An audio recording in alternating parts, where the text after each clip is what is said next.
And then yan. Yan oh. Yan yung ilog. Ilog yan. Yung area yan. Kung nakita nyo mayroong mga naka pine tree yata yan. Or ano.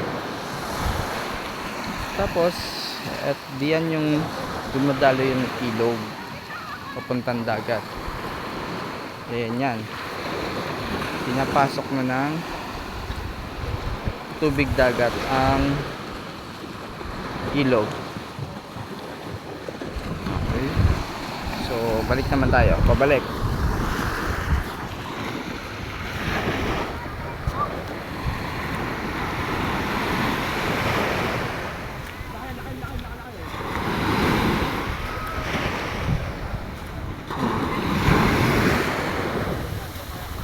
Mga water activities dito.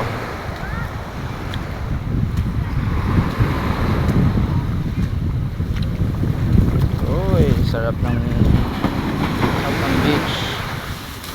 Op.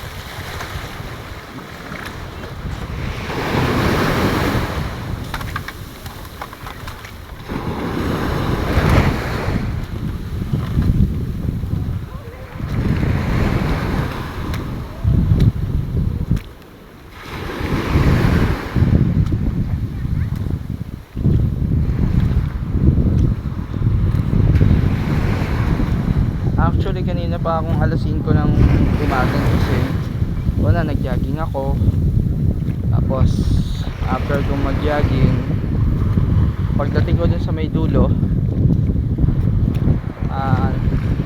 napahinto na ako gawa ng mataas yung alon, so nilakad ko na lang and still ito lakad-lakad muna tayo.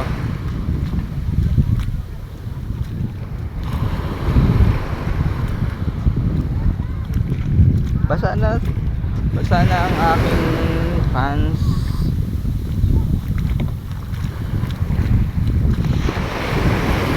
Kakalakad.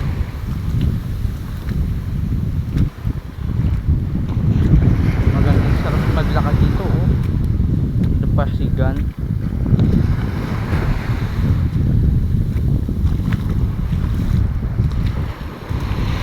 Lakad lang, some chill lang.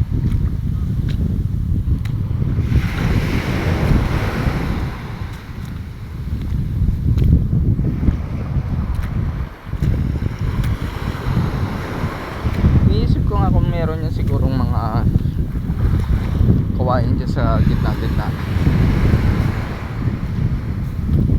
Siguro may other sources of income katulad ng tahong, mga ganun. Pero kung hindi naman kung sa pangingisda talaga yan, pangingisda naman talaga. Kaso other source na is yung maglalagay ka ng kawayan para kapitan ng mga tahong.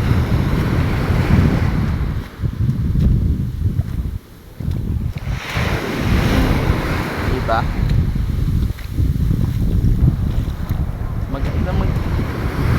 Maglakad.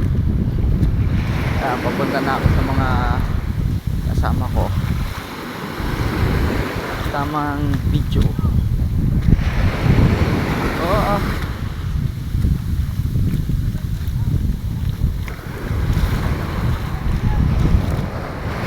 Video vlog.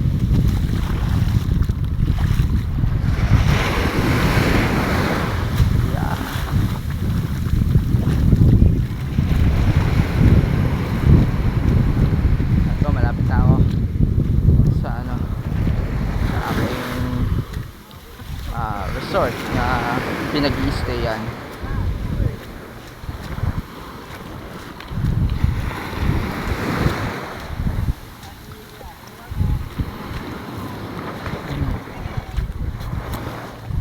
Okay.